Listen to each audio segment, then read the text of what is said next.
Hi, happy day. It's Madison with Restorative. I hope you're having a really nice day. I was going to talk more about our chakras, but I think I'm going to take a minute on that. It's not a bad thing, and I will continue probably after the first of the year or maybe next week. I don't know. I can't make rules on myself. I got to stop that. But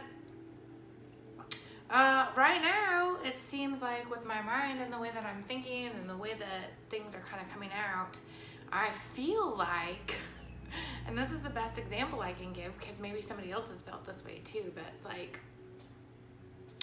have you ever like looked at the shower head and it's like all those little holes are individual streams, right, of water that come down onto you? Well, in my mind right now, I feel like I have all these streams of things that I want to say and it's all coming out. Sometimes I listen to my videos back and this isn't bad or a judging thing, but I listen back to my videos and I'm like, wow, that was like in my mind, because I know, you don't know, I know because that's coming out of me and I know what I mean to say. But really, when I look back, I'm like, wow, that's like 5 segues into one roundabout on a woohoo. No problem. But I really do care about the chakra stuff that I tell you, and it really does matter so much. And there are so many things that we can learn and grow from with the knowledge and putting that stuff in practice. So I'll still touch on it a little bit, but I know today what I want to talk about is something that's really been on my mind, and I think it correlates with this, is just basically too as a reminder for myself and you guys too, right? Like, we all work so hard and we're all doing so much. So here's my story that I wanted to share with you guys today. And I think I needed to share it with myself too. My hair, I don't even right now, it's fine. So when I moved to Panama City Beach, Florida, years back, was like 07, 08, 09, one of those. I got this amazing little apartment. It's a mile and a half from the Gulf of Mexico. I just adored my little life there. I had a red Doberman named Bosley.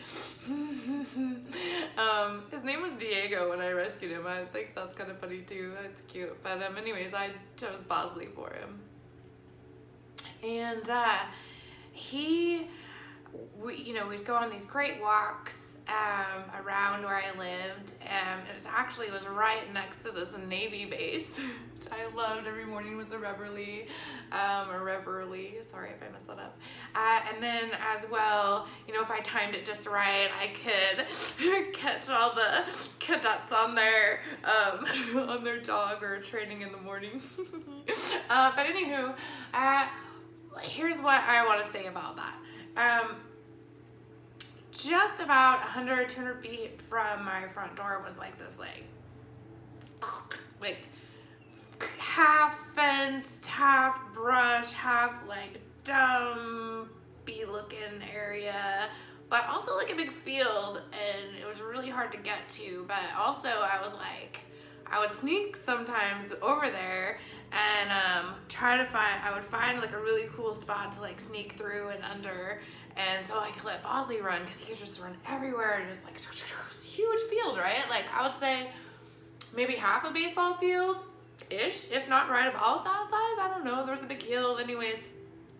And so for weeks I would kind of just sneak back there and let him, run. And then I started looking around and I didn't really see any signs saying I couldn't be there.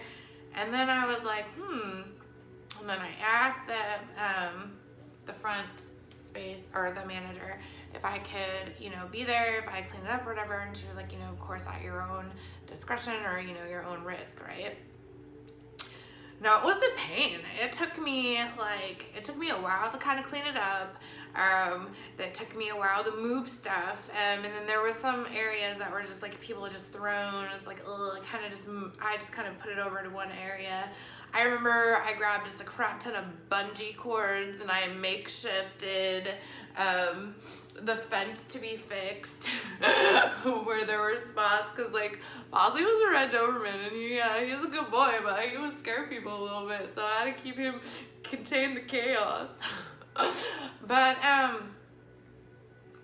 after like a few days of people seeing me do that there happened to be another guy that started to really clean it up. But he had a truck, right? So he got all the big stuff, like just on his own gumption, and he noticed the benefits of what that bark park would offer all of us, and that beautiful freedom to see our dogs play and just have that space, right? And just it's such a surprising location. And I'll tell you, people really got super respectful about it too. You know, if people were in there, they would let them be. It was just really amazing, really good with cleaning up the dog poo and stuff. And so that turned into something so nice. I believe it's probably, you know, there was the hurricane, but a while back, but I'm sure if it's still possible, it's probably still being used.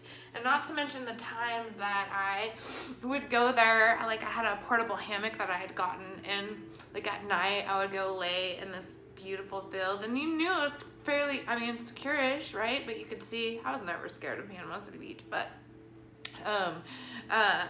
it was just so beautiful, and just such a blessing space for others to use at just a little bit of work.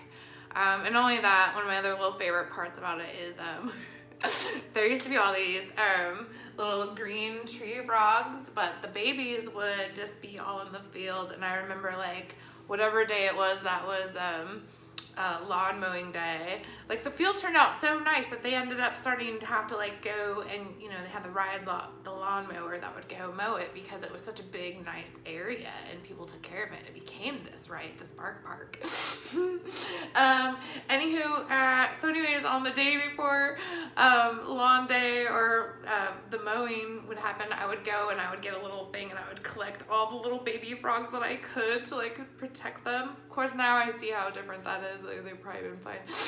But anyways, my point about this really is you just have to remind yourself sometimes that there are so many benefits, even though it looks like a little bit or a lot of work in front of you. I read a thing a long time ago, I think it was Ashton Kutcher, and it was like opportunity. Opportunity usually shows up in the form of hard work or something to that, but it's like disguised or something. So, but anyways, that bark park made the biggest difference to me and to my dog Bosley at the time, and then Marley even later. I actually have a video of them both howling to the reveille in the morning, which is one of my favorites. So take the initiative where sometimes you see that work needs to be done, but the benefits are so much greater.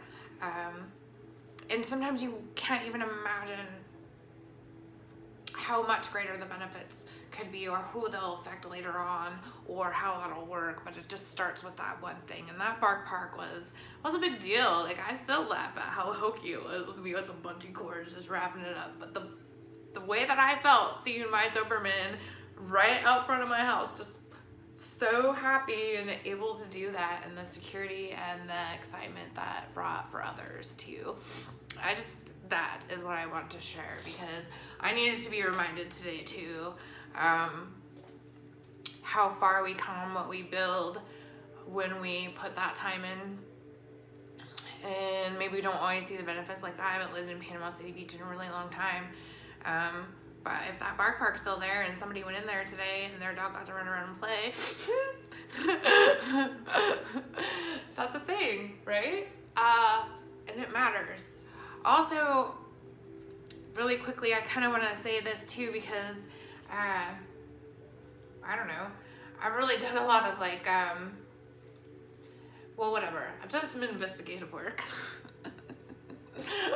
It's more than that, really, but what I was gonna say is I've taken a lot of time and taken a lot of information from different areas, as I usually do. This last go around was let's see here. Well, I've always kind of binged the Bible. That's fine. Definitely hit up the Matrix and all the Marvel movies. So that, and then back to the Bible. I'm excited for the Matrix to come out. The new one, I think, tomorrow. But what I want to tell you, what I learned from all of that investigative work I just did, I noticed about all these superheroes and all these characters and all these folks that we really can look up to because they're showing the way, right? and really trying for the better of all of us. And thank you for everybody out there who is too. Every spark of light is exactly that, and it all needs to happen, right? We all have to be that light anchor and love for each other and building each other up. But what I want to say really quickly is that the one thing that I noticed over and over again, no matter what I was watching, what story, what lesson, what anything, love wins, we know that. Second, everything that you need will always be there for you when it's time, and that you really need it. Trust, faith, gosh, oh my gosh, people, please. Every single person, know that. You will have all you need whenever you need to have it. We will, right? Always. These superheroes weren't carrying bags. None of these people in any of these shows had an arsenal of stuff. They just were them, and everything they needed was there when they needed it to be there. Just like where they were was exactly where they needed to be for themselves and for others. I've heard that before. I love you guys so much. I appreciate your time. I'm having fun doing the little reels. I have 2 in my mind that I'm gonna do when I want to do today. I love you. Take such good care of each other and yourselves, and don't be hard on yourselves. You don't know what you're in the middle of building. You don't know, but trust. Whatever you need will be there when it's time. Everything you need to know, everything you need to say, everything you need to feel, anything, everything, it'll be there. I love you. Take care. Talk to you soon. Bye.